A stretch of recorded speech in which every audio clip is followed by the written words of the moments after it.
الحمد للہ رب العالمین والصلاة والسلام علی سید الانبیاء والمرسلین اما بعد اعوذ باللہ السمیع العلیم من الشیطان الرجیم من ہمزہ ونفخہ ونفثہ بسم اللہ الرحمن الرحیم انا اعطیناک الکوثر فصل لربک وانحر ان شانئک هو الابتر۔ تمام تعریفات اللہ رب العزت کے لیے خاص ہیں جو ہم سب کا خالق، مالک، رازق، آقا اور داتا ہے۔ بے شمار لا تعداد انگن درود و سلام نبی کریم صلی اللہ علیہ وسلم کی ذات اقدس پر، جن کو اللہ رب العزت نے ہماری رشد و ہدایت کے لیے مبعوث فرمایا، جن کے ذریعے سے بھٹکتی ہوئی انسانیت کو جہنم کے گڑھوں سے نکال کر جنت کے راستوں پر چلایا۔ محترم سامعین، ذی الحجہ کا چاند نظر آ گیا ہے اللہ کی توفیق سے، اور ظاہری سی بات ہے جب یہ چاند نظر آ جاتا ہے تو مسلمانوں کے اندر ایک لہر سی، قربانی کرنے کی لہر سی اور دوڑ جاتی ہے اور جذبہ پیدا ہوتا ہے۔ کیوں ظاہری سی بات ہے جذبہ پیدا ہوگا ہمارے اندر، کیونکہ ہم سب نبی کریم صلی اللہ علیہ وسلم سے محبت کرنے والے، آپ کی سنت سے محبت کرنے والے ہیں، آپ کے طریقے کے مطابق زندگی گزارنے والے ہیں، اور اللہ تعالیٰ کے احکامات کو بجا لانے کے ساتھ ہم جنت کے مستحق بننے کے امیدوار ٹھہرنے والے ہیں۔ ہم سب کی یہی امید ہوتی ہے، تڑپ اور طلب ہوتی ہے کہ ہم اللہ تعالیٰ کے برگزیدہ بندے بن جائیں، برگزیدہ بندوں میں شامل ہو جائیں، اللہ کے مقرب بندے بن جائیں اور جنت الفردوس اور جو رب نے نعمتیں ہمارے لیے تیار کی ہیں ان نعمتوں کو حاصل کر لیں، نبی کریم صلی اللہ علیہ وسلم اور اصحاب رسول کا ہمیں ساتھ مل جائے۔ تو اس وجہ سے ہم سب جو ہیں قربانی کرنے کی کوشش کرتے ہیں۔ جس کو اللہ نے جتنی استطاعت دی ہے، طاقت دی ہے، اس کے مطابق اپنی طاقت، اپنی استطاعت کے مطابق وہ قربانی کرتا ہے۔ اور اللہ تبارک و تعالی نے، جیسا کہ میں نے سورۃ کوثر کی تلاوت آپ کے سامنے کی ہے، اللہ تبارک و تعالی نے اپنے نبی کریم اپنے نبی کو قربانی کرنے کا حکم دیا ہے، اور مراد اس میں ظاہری سی بات ہے جب جو عمل نبی کریم صلی اللہ علیہ وسلم کریں گے وہ عمل امت کے لیے کرنا بھی لازم اور ضروری ہو جاتا ہے۔ اللہ تعالی فرماتا ہے بسم اللہ الرحمن الرحیم انا اعطیناک الکوثر، اے نبی کریم صلی اللہ علیہ وسلم ہم نے آپ کو خیر کثیر سے نوازا، یا کوثر ایک جنت کے اندر نہر ہے اس سے نوازا۔ انا اعطیناک الکوثر فصل لربک وانحر، اللہ تعالیٰ نے جب آپ کو خیر کثیر سے نوازا ہے تو رب تعالیٰ نے شکرانے کے طور پر فرمایا فصل لربک، پس آپ اپنے رب کے لیے نماز پڑھیے، وانحر اور قربانی کریے۔ اللہ تعالیٰ نے اس آیت مبارکہ کے اندر نبی کریم صلی اللہ علیہ وسلم کو نماز پڑھنے کا حکم دیا اور قربانی کرنے کا حکم دیا ہے۔ قربانی کرنے کا حکم دیا، آپ مدینہ کے اندر 10 سال رہے اور آپ نے ہر سال قربانی کی، اور ایسے ہی جتنے مسلمان تھے وہ بھی قربانی کرتے تھے جن کے پاس استطاعت ہوتی تھی۔ قربانی سنت ابراہیمی ہے۔ حضرت ابراہیم علیہ السلام سے اللہ تبارک و تعالی نے ان کے بیٹے کی قربانی مانگی تو انہوں نے اپنے بیٹے کو قربان کرنے سے دریغ نہ کیا، جیسا کہ رب تعالی قرآن کریم سورہ صافات کے اندر فرماتا ہے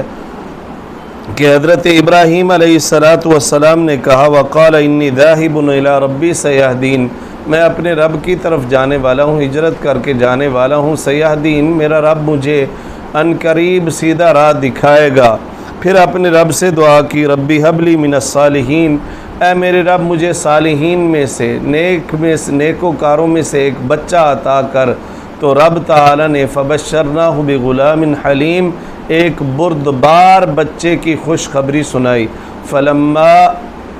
بلغ معہ السعی، جب وہ بچہ حضرت ابراہیم علیہ السلام کے ساتھ دوڑنے والا ہو گیا، چلنے پھرنے والا ہو گیا، دوڑ دھوپ کرنے والا ہو گیا، تو حضرت ابراہیم علیہ السلام نے خواب میں دیکھا تو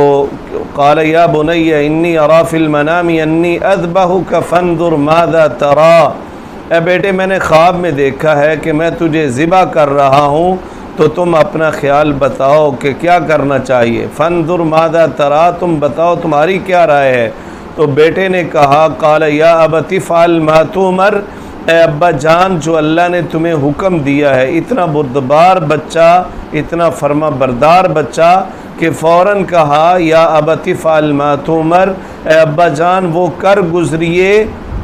جو اللہ تعالیٰ نے آپ کو حکم دیا ہے۔ ستجدنی انشاءاللہ من الصابرین، آپ انشاءاللہ مجھے صبر کرنے والوں میں سے پائیں گے۔ فلما اسلم وتلہ للجبین، جب باپ بیٹا اللہ کے حکم کو ماننے کے لیے تیار ہو گئے، اللہ کے حکم کے سامنے جب دونوں نے اپنے آپ کو جھکا لیا اور ابراہیم علیہ السلام نے اپنے بیٹے اسماعیل علیہ السلام کو پہلو کے بل لٹا لیا، فلما اسلم وتلہ للجبین، جب ابراہیم علیہ السلام نے اپنے بیٹے اسماعیل علیہ السلام کو پہلو کے بل لٹا لیا تو فنادیناہ یا ابراہیم، اور چھری چلانے ہی لگے تھے کہ رب تعالی نے پکار کر کہا اے ابراہیم قد صدقت الرؤیا انا کذالک نجزی المحسنین، بے شک تو نے اپنے خواب کو سچ کر دکھایا، ہم ایسے ہی نیکوکاروں کو بدلہ دیا کرتے ہیں۔ وفدیناہ بذبح عظیم، اللہ تعالیٰ نے اسماعیل علیہ السلام کے بدلے میں ایک عظیم قربانی جو ہے جنت سے آسمانوں سے نازل کر دی، اور اس کو آنے والے لوگوں کے اندر اللہ تبارک و تعالیٰ نے باقی رکھا۔ جو بھی قیامت تک آئے گا نبی کریم صلی اللہ علیہ وسلم کا کلمہ پڑھے گا، اس کے لیے اس یاد کو رب تعالیٰ نے باقی رکھا، اور رسول کریم صلی اللہ علیہ وسلم نے بھی یہ قربانی کی، سنت ابراہیمی علیہ السلام پر عمل کیا۔ آپ نے امت کو بھی اس کو حکم دیا، جیسا کہ رسول کریم صلی اللہ علیہ وسلم کا فرمان ہے۔ حضرت ابو ہریرہ رضی اللہ تعالیٰ عنہ راوی ہیں، من کان لہ ساعۃ، جس انسان کو اللہ تعالیٰ نے وسعت دی ہے، طاقت دی ہے، اس کے پاس گنجائش ہے قربانی کرنے کی، آپ صلی اللہ علیہ وسلم کا فرمان ہے من کان لہ ساعۃ، جس بندے کو اللہ تبارک و تعالیٰ نے وسعت دی ہے، طاقت دی ہے، گنجائش دی ہے، تو ولم یضحی، وہ قربانی نہ کرے، وسعت طاقت کے باوجود قربانی نہ کرے، فلا یقربن مصلانا، تو آپ صلی اللہ علیہ وسلم نے فرمایا کہ وہ ہماری عیدگاہ میں شامل نہ ہو، ہماری عیدگاہ کے قریب نہ آئے۔ یہ مسند احمد کے اندر اور ابو داود وغیرہ کے اندر روایت ہے اور صحیح روایت ہے۔ تو گویا کہ جس انسان کے پاس وسعت ہے، طاقت ہے، رب نے اس کو مال دیا ہے، وسعت کے باوجود قربانی نہیں کرتا ہے، تو اس کو رسول کریم صلی اللہ علیہ وسلم نے نماز عید میں شامل ہونے سے منع قرار دے دیا کہ وہ ہماری نماز میں شامل نہ ہو، عیدگاہ میں نہ آئے۔ دیکھیں اس انسان کے لیے وعید بیان کی جا رہی ہے جو انسان وسعت اور طاقت ہونے کے باوجود قربانی نہیں کرتا ہے، اس کو آپ نے فرمایا ہماری عیدگاہ کے قریب بھی نہ آئے، یعنی اس کے پاس طاقت ہے تو اس کو قربانی کرنا لازمی اور ضروری ہے۔ ہاں اگر طاقت نہیں ہے تو رسول کریم صلی اللہ قربانی کا اجر و ثواب عطا کر دے گا۔ اب قربانی جو ہے کس کے لیے کی جائے، کس کے لیے کی جائے، تو ظاہری سی بات ہے یہ اللہ تعالیٰ کے لیے ہی کرنی ہے، جیسا کہ رب تعالیٰ نے فرمایا قل ان صلاتی ونسکی ومحیای ومماتی للہ رب العالمین، کہہ دیجئے کہ بے شک میری قربانی، قل ان صلاتی بے شک میری نماز، ونسکی اور میری قربانی، ومحیای ومماتی اور میری زندگی اور میری موت، للہ رب العالمین اللہ رب العالمین کے لیے، لا شریک لہ وبذالک امرت، جس کا کوئی شریک نہیں اور مجھے اسی چیز کا حکم دیا گیا ہے۔ تو بتانے کا مقصد یہ ہے کہ قربانی جو بھی آپ نے کرنی ہے اللہ کو خوش کرنے کے لیے، اللہ کو راضی کرنے کے لیے یہ عمل کرنا ہے، اس میں کسی قسم کا دکھلاوا نہ ہو، کسی قسم کی ریاکاری نہ ہو، شہرت نہ ہو، جیسے کہ آج کل ہمارے ہاں یہ کیا جاتا ہے، ہم فخر اور ریاکاری کے لیے میں نے اتنا بڑا جانور لیا لوگوں کو دکھلاتے ہیں، یہ مطلوب ہوتا ہے۔ تو یہ مقصود نہ ہو، اس کا اللہ کی رضا، اللہ کو کی خوشنودی مقصود ہو، جیسا کہ رب تعالی نے سورہ حج کے اندر فرمایا لن ینال اللہ لحومها ولا دماؤها، اللہ تعالیٰ کو ان جانوروں کے نہ تو گوشت پہنچتے ہیں اور نہ ان جانوروں کی خون پہنچتے ہیں، ولکن ینالہ التقوی منکم، اسے جو چیز تمہاری پہنچنے والی ہے وہ تقوی پرہیزگاری پہنچنے والی ہے۔ تو قربانی ان صلاتی و نسکی و محیای و مماتی للہ رب العالمین، میری نماز، میری قربانی، میرا جینا، میرا مرنا، سب کا سب اللہ رب العالمین کے لیے۔ تو اللہ کو تقوی چاہیے، پرہیزگاری چاہیے، للہیت چاہیے، اللہ کی رضا چاہیے۔ اگر اللہ کی خوشنودی، اخلاص نہیں ہے، اس کے اندر کوئی اور عمل شامل ہو جاتا ہے، ریاکاری اس کے اندر داخل ہو جاتی، تو آپ چاہے جتنا مرضی بڑا جانور، مہنگا جانور کر لیں، وہ رب کی بارگاہ میں قابل قبول نہیں ہوگا۔ جس طرح کہ ابن آدم کے 2 بیٹوں نے قربانی کی اور رب تعالی نے اس واقعے کو بیان کیا ہے سورہ مائدہ کے اندر، فرمایا اذ قربا قربانا وَاتْلُ عَلَيْهِمْ نَبَأَ ابْنَيْ آدَمَ بِالْحَقِّ، ان پر آدم کے 2 بیٹوں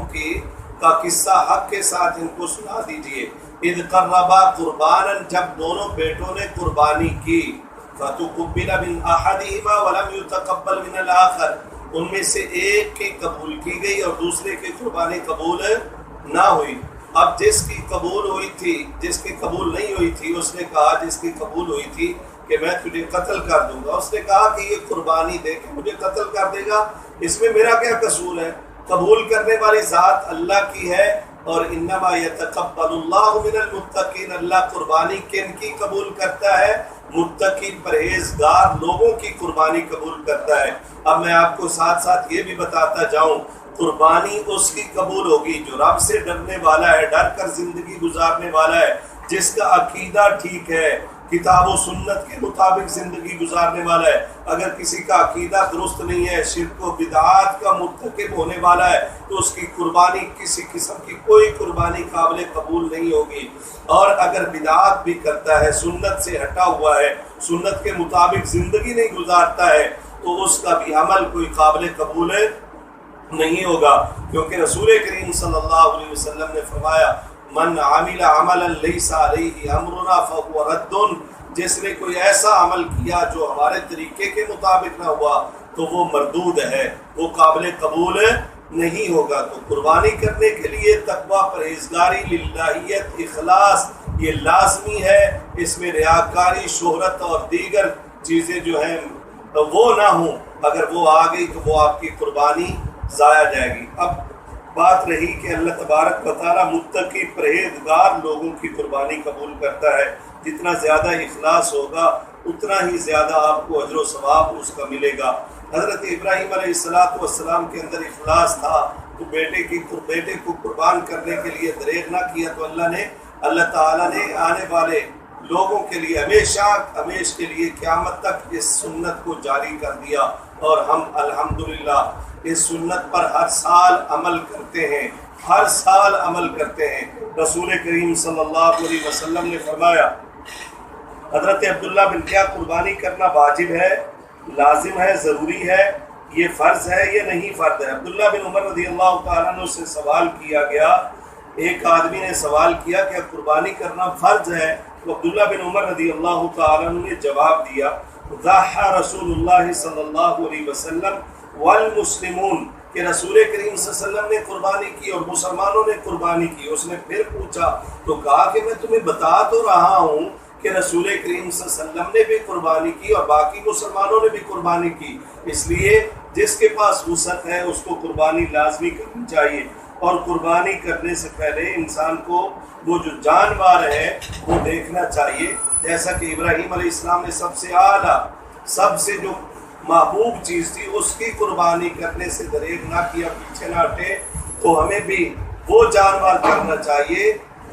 جس کے بارے میں رسول کریم صلی اللہ علیہ وسلم نے بتلایا ہے کہ یہ جانور قربانی کے لیے قابل قبول ہے اور یہ جانور قابل قبول ہے نہیں ہے۔ ان میں سے ہمیشہ یہ بات یاد رکھیے کہ قربانی کے لیے جانور وہ قبول ہوگا جو دو جانتا ہوگا، دونتا جانور ہوگا۔ آپ نے فرمایا لا تذبحوا الا مسنہ، نہ ذبح کرو مگر دونتا جانور جس کے دو بڑے سامنے والے دانت نکل آتے ہیں،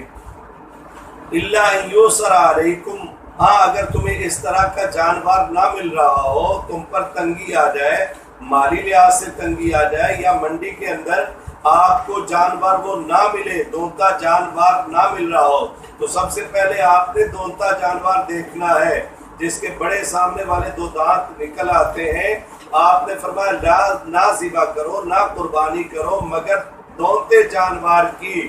اللہ یاسر علیکم، ہاں اگر تم پر تنگی آ جائے۔ تنگی کا مطلب یہ ہے کہ جانور منڈی میں مل نہ رہا ہو، اور دوسری صورت یہ ہے کہ مل تو رہا ہو لیکن آپ کے پاس اتنی قیمت نہ ہو جس سے آپ اس جانور کو خرید سکیں، تو ایسی صورت میں فرمایا اللہ یاسر علیکم فتذبحوا جزۃ من الضان، اگر تنگی آ جائے تم پر تو ایسی صورت میں بھیڑ کی نسل میں سے 1 سال کا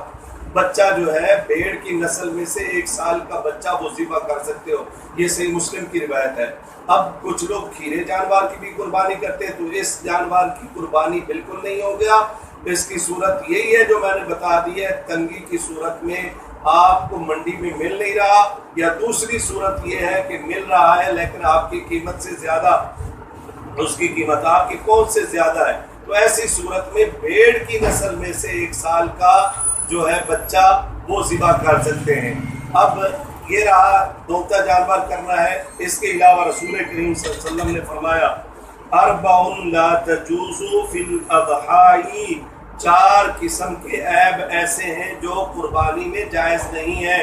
اگر جانور کے اندر یہ 4 عیوب میں سے کوئی ایک عیب بھی پایا جاتا ہے تو وہ جانور آپ کا قربانی پہ نہیں لگے گا۔ اب چونکہ یہ جانور خریدنے کے دن ہے تو آپ دیکھیں کہ کیسا جانور خرید رہے ہیں، وہ قربانی پہ لگتا بھی ہے یا نہیں لگتا ہے۔ تو آپ نے فرمایا جس کے اندر 4 قسم کے عیوب ہو وہ جانور قربانی پہ نہیں لگے گا۔ فرمایا العور بین البین اورہا، ایک تو وہ کانا جانور جس کے کانا پن جو ہے وہ واضح ہے، کانا جانور ہو، اس کو ایک آنکھ سے یا دونوں آنکھوں سے نظر نہیں آتا ہے، تو ایسا جانور، اس کا کانا پن واضح ہے، ایسا جانور قربانی پہ نہیں لگے گا۔ اسی طرح رسول کریم صلی اللہ علیہ وسلم نے فرمایا والمریضۃ البین مرضها، ایسا لاغر، ایسا کمزور، ایسا بیمار جانور جس کی بیماری واضح ہے وہ بھی قربانی کے لیے نہیں لگے گا۔ اسی طرح آپ نے فرمایا والارجاء البین ضلعها، لنگڑا ہے جانور، لنگڑا ہے اور اس کا لنگڑا پن واضح ہے، وہ جانور بھی قربانی پر نہیں لگے گا۔ اور اسی طرح والکبیرۃ، وہ بڑی عمر کا جانور جس کی ہڈیاں وغیرہ نکل آئی ہیں، ہڈیاں ہڈیوں کا ڈھانچہ ہے، اس کی ہڈیوں کے اندر گویا کہ گودا بھی نہیں ہے، ہڈیوں کا ڈھانچہ ہے، گوشت وغیرہ نہیں ہے، بالکل لاغر اور کمزور جانور، ایسا بھی قربانی کے لیے جائز نہیں ہے، ان جانوروں کی قربانی نہیں ہوتی۔ ہاں بعض اور بھی آپ نے صفات بیان کی ہیں، اگر کسی جانور کا آدھا سینگ ٹوٹا ہوا ہے یا آدھے سے زیادہ سینگ ٹوٹا ہوا ہے تو ایسا جانور بھی قربانی پر نہیں لگے گا۔ اسی طرح کان کٹا ہوا جانور، وہ یہ ساری چیزیں دیکھ لیا کریں جانور خریدنے سے پہلے، کان کٹا ہوا جانور ہے تو وہ بھی قربانی پہ وہ بھی نہیں لگے گا۔ تو ان چیزوں سے آپ نے جو ہے جو عیوب ہیں وہ جانور خریدتے وقت پہلے دیکھنے ہیں کہ کیا واقعتاً ان کے اندر وہ عیب تو نہیں پائے جاتے جن سے رسول کریم صلی اللہ علیہ وسلم نے منع فرمایا ہے۔ اگر عیب پائے جاتے ہیں تو وہ جانور مت خریدیں۔ اپنے جانور صحابہ یہ کیا کرتے تھے کہ وہ 6 مہینے سال پہلے ہی لے لیتے تھے، جانور خرید لیتے اور پھر ان کو خوب کھلاتے پلاتے اور موٹا تازہ کرتے اور پھر اللہ کے راستے میں اس جانور کو قربان کر دیتے۔ قربانی کا مطلب ہے کہ اللہ کا قرب حاصل کرنے کے لیے عبادت کرنا، تو یہ ایک مالی عبادت ہے۔ انسان خلوص کے ساتھ سنت کے مطابق جو کچھ آپ نے بیان کیا ہے اس کے مطابق کرے گا تو اللہ تعالیٰ اس کے صلے میں اس کو اپنا قرب نصیب فرمائے گا۔ اس لیے میرے بھائیوں، ساتھیوں، بزرگوں، ہمیں چاہیے کہ ہم جو بھی عمل کریں وہ سنت کے مطابق کریں، قرآن و سنت سے ہٹ کے کوئی بھی عمل نہ کریں۔ اب یہ دن ہے، آپ نے جانور خریدنے ہیں تو جو کچھ میں نے بیان کیا ہے سنت کے مطابق ہی وہ جانور دیکھیں جو لگتے ہیں، ان جانور کو خریدیں، اور جو جانور عیب دار ہیں اور رسول کریم صلی اللہ علیہ وسلم نے ان کے عیوب کو بیان کر دیا ہے تو ان جانوروں سے بچیں۔ اللہ تعالیٰ سے دعا ہے اللہ تعالیٰ مجھے اور آپ کو صحیح معنوں میں سنت ابراہیمی پر عمل پیرا ہونے کی توفیق عطا فرمائے، اور جو بھی ہم نیک اعمال کرتے ہیں وہ اپنی بارگاہ میں قبول و منظور فرمائے۔ یہ قربانی جو ہے عید کی نماز کے بعد ہوگی، عید سے پہلے نہیں ہوگی۔ اگر کوئی بندہ عید